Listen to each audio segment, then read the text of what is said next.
Magandang araw mga kaibigan. Pag-usapan natin ngayon ang mga pahayag ni Congressman Dan Fernandez ng Quadcom na kung saan lumalabas na umaasa siya sa wala o nananaginip ng gising. Siguradong uuwing luhaan o talunan ang kongresistang ito. Okay, sa Philippine Star na headlines title, Quadcom is still hopeful of Duterte's attendance. Okay. So, yung nakarang hearing ng Quadcom, hindi po nag-attend si PRRD, ano? So, ito, sinabi ni Congressman Dan Fernandez sa isang interview na umaasa sila, they remain hopeful na sa next hearing ng Quadcom mag-attend si Pangulong Duterte. Okay? So, in-interview siya ng Philippine Star. Sabi niya, Quadcom is a consensus body. Sana. So, sabi ni Congressman Dan Fernandez na may pangako siya. They will give parliamentary courtesy to the President. Maasahan ba natin yung, lalo na yung,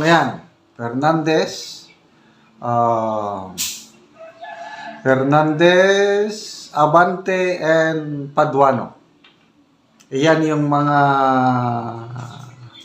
medyo matatalim ang dila. Nagagalit. Tapos, ito pa si Congressman Dan Fernandez ang nag-promise na they will give parliamentary courtesy. Sa Senado, walang problema. Klaro ang respeto, except kay Senator Risa Hontiveros. All the senators na nag-attend sa Senate hearing, nakakabilib. Nandun yung respeto, kortesiya na ibinigay nila sa dating Pangulo. Dito sa Quadcom, I don't know, maaasahan ba natin si Congressman Dan Fernandez, Congressman Abante, Congressman Paduano, sino pa yung mga ibang astig-astig na baka itrato lang nila si PRRD na ordinary resource person. Okay. So, sabi niya, Quadcom will try its best to convince Duterte to face the panel. Para hindi sila gagawa ng marahas na hakbang laban sa kanya, meaning yung isight siya in contempt. Yun na. Medyo mabigat na. Mayroon ng mayroon ng konting threat na susubukan nilang invite, nag-promise na bigyan ng parliamentary courtesy, hoping na mag-attend para hindi darating yung punto na isight nila in contempt. So ito yung pahayag ng kongresista. Quadcom is a consensus body. The decision on whether to hold in contempt anybody, any resource person, will need the consensus of all its members. We will have to discuss it first. Wala na. Alam na ng sambayan ng Pilipino, Congressman Fernandez, yung style ninyo. Tinawag nga kayo ni tinawag kayo ni Senator Pimentel na trigger happy. Trigger happy kung sa sundalo pa, kalabit ng kalabit na putok ng putok na wala namang katuturan. So yung pagsasight in contempt ng Quadcom sa kanilang mga resource person, trigger happy. Ang dami na nilang pinakulong. Okay. Okay, dagdag pa niya. this is the decision of the body right now is to exhaust all means to give the former president a chance to give his side by attending the hearing.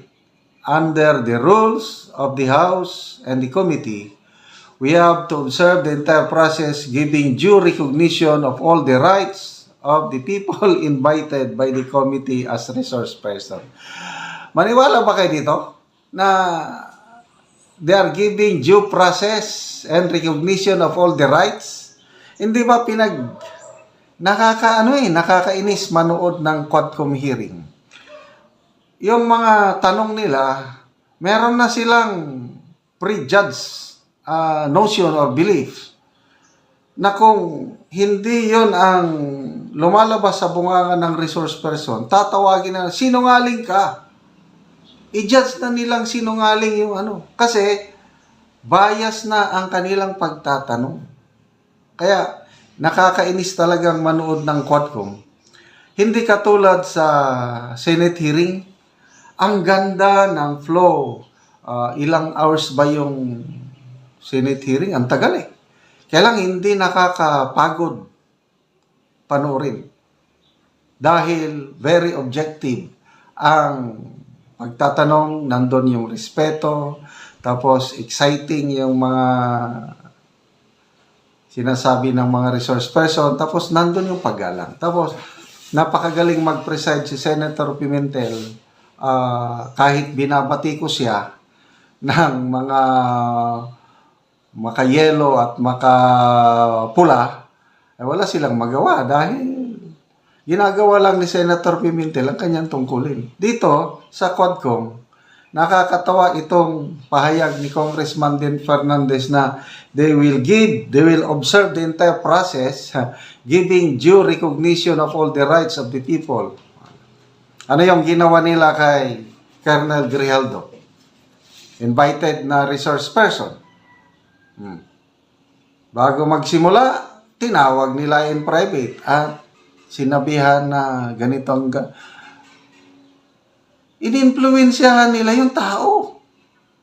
Mabuti na lang at may prinsipyo si Colonel Grijaldo.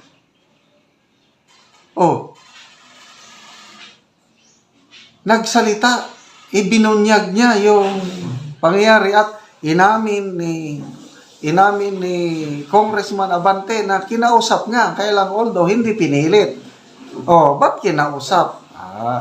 Kaya nasisanti sila, nasunog sila, napagalitan sila ni Karen Davila. You're wrong.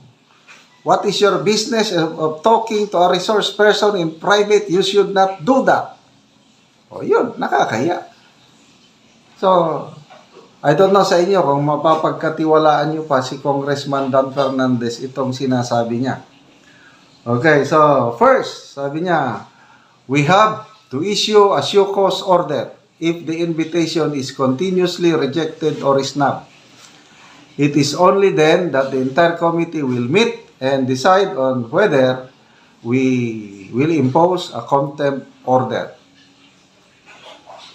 Okay, so sabi naman ni PRRD sa sulat na pinirman ng kanyang abogado, hindi na siya mag-a-attend sa Quadcom. Bakit? Hindi na siya naniniwala siya sa objective ng sa partiality ng Quadcom.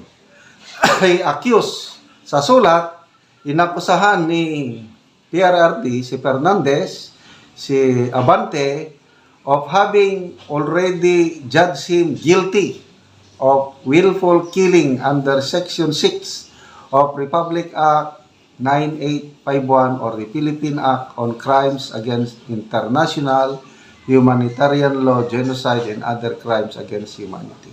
Yun, wala na. Meron ng conclusion sa mind ni Abante at itong si Fernandez. Guilty na si PRRD. Kaya, wala. It's good. Umaasa si Congressman Din Fernandez na mag-a-attend pa rin si PRRD. But, I'm sorry to say, hindi mag-attend si PRRD sa Quadcom. Kahit i-cite in contempt pa nila. Hindi takot si PRRD na ma-cite in contempt. Bahala silang i-cite in contempt siya, mananagot sila sa taong bayan.